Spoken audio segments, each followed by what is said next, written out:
It is Country Viewpoint here on Flow FM, and our next guest is a man who has had as much on his plate as I reckon anyone involved in country sport across our Flow network over the last month or so. He is the president of the Midwest Football League. Matt Cook, welcome to the Flow Friday Night Sports Show. How are you, mate? Going well, thanks, Jason. Yes. Been a tough, I imagine, couple of months for you as president of the league, and I guess we all know, we talked about it earlier in the hour with the Flow Man, just some of the rumours and stuff that are coming out of there, but really it's time to do some myth busting, I think, for us today, and that's why we've invited you on. Thanks for coming on, because I know it's not easy. No, that's fine, Jason. We do have a few things that need to be probably got out there, and I think there's been so much happening. I've had so many phone calls. It's been quite frenetic, really. But anyway, let's see how we go. I notice on the Midwest Football League website, the league has issued a statement now. It's taken a little while to get this together. What was the hold-up, mate?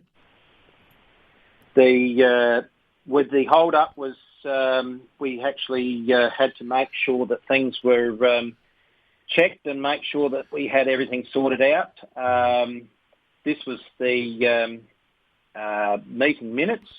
The meeting was totally legitimate and fully sanctioned. Basically we had that planned for a week earlier, but we decided that we'd bring it forward because of Central United's intentions, exploring possibility of playing in Eastern Eyre. And so we invited the football club and netball club delegates, presidents and delegates, to help try and dispel some public misinformation and see where all the clubs were at and how they were shaping up for 21. And Pacer Murphy was there to help facilitate that. So Pacer, just for those who may not know, listening across our network here, his role is with SA Community Football, is that right? That's all right, yes. No, he's been around and about the place. I get a phone call every now and then. So, he tries to help out a bit. Yep. So the meeting you had, and you've dispelled one myth automatically, I think, there with one of the statements you made, and that was a fully sanctioned meeting of the Midwest Football League. This is not something that was just thrown together at the last minute. This was a meeting that you guys had planned, organised, and was legit. That's correct. That's right, Jason. It was really brought forward, and the idea mainly because Central Eyre wanted to.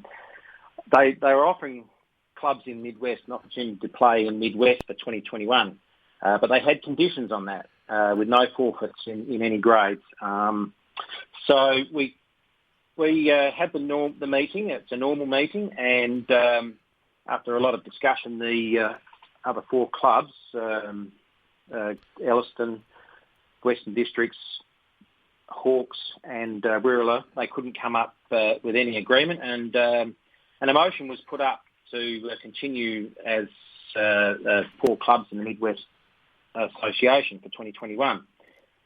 There was plenty of opportunity to make sure that's what they wanted, and after a fair bit of discussion, there was decided there was to be a show of hands and by the football delegates, and they indicated that the four clubs want to continue as Midwest. All right. Cookie, you were at the meeting. You've seen the minutes that were taken at the meeting, of course. Yep. Can you dispel another myth for us? Can you tell us whether or not the minutes, which, as you mentioned before, they're up on the website for anyone to have a look at now, of that meeting, is that how it went? Is what's in those minutes from that meeting, is that exactly how that meeting went at Minnipa? They are. They're as best as we could possibly do. They are a true and accurate reflection of what we had during that meeting. It was a very frenetic meeting, as to be expected. They were checked by myself and Pacer. We spent a bit of time making sure that we had it right, and then they were released to all the clubs first. And then at some stage they were put up onto the Midwest Football website. Okay. So, yeah. All right, let's get away from that stuff now. I want to talk to you about just where the league's at. So what's the latest status update you've got? Have you got a meeting coming up soon to try and work out if there will be a 2021 season for Midwest football and netball? I mean, we focus in so much on the football, Cookie, but I know you guys there love your netballers, and rightly so. They do so much work around the place, and they've got a viable comp of their own going, and they're affected by all of this too, aren't they? They are.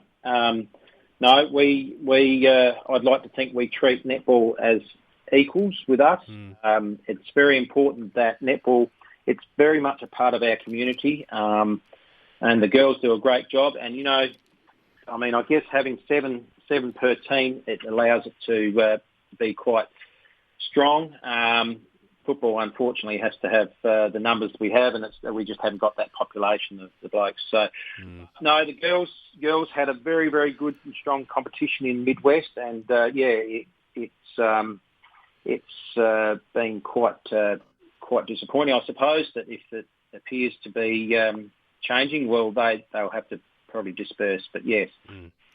So the status updates of the 4 clubs that were left, you mentioned, and the minutes confirmed this, that the 4 clubs at that meeting confirmed that they would like to stay together, but it doesn't seem like that's going to be the case now. It looks as though, from what we hear from the Flowman earlier on in the show, that the Hawks and Wirralur will be heading into what was Far West, will be renamed, and I think there's also rumours getting around about Elliston and Western Districts perhaps combining and joining Great Flinders. Is that what you're hearing as well? Yes, there is a little bit of that. I think there's a fair way to go there, but and there's it's not there's still a lot of discussion, a lot of work to go. That is currently what is happening. So all clubs are appearing to be looking elsewhere, but there's 4 clubs. Well, 3 clubs have in letters of intent that they will not be playing any further games in Midwest, and there's likely to be a 4th club, but that's not being received yet. So the remaining 3 clubs are exploring their opportunities, and we're not 100% clear on their intent either, but, you know, that will sort itself out in the next week or 2. Yep. And that's what we're waiting for, really. I mean, there was obviously more rumours going around of another meeting next week, but you haven't got a timeline set for any of that yet, Cookie?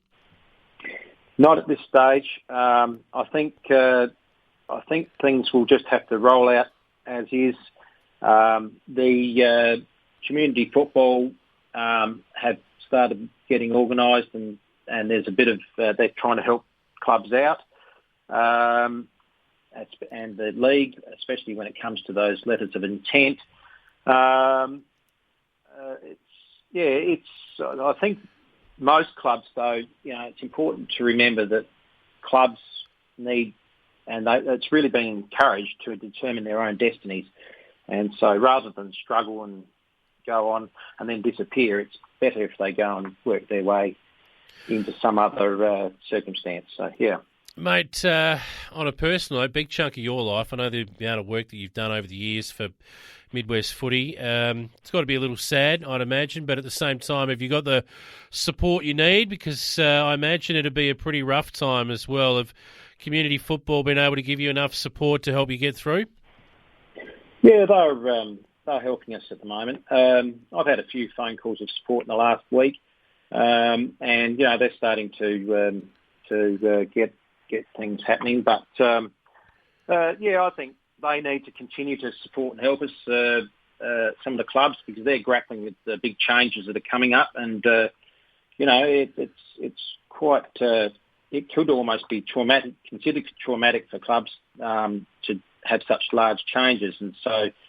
You know, we've got a season fast approaching in 5 to 6 weeks' time, so there's going to be need to be some help there. And decisions made firmly in the next couple of weeks. So, Cookie, mate, we thank you very much for coming on the program. I know you've wanted to keep us in the loop where you could. I also know that you've been I guess, held up by various things outside of your control, mate. So wishing you all the best. I know everybody there around Midwest knows how hard you work for that comp, and good on you, mate. Thanks for joining us here on the Flow Friday Night Sports Show. No, thanks, Jason. And I'd just like to thank quickly that my executive, which is Shorty Scholes, and the rest of the committee, they have done a great job over the time. And, we'll see how it all pans out in the next week or two. Yeah, good on you, mate. All the best. Thank you. Bye.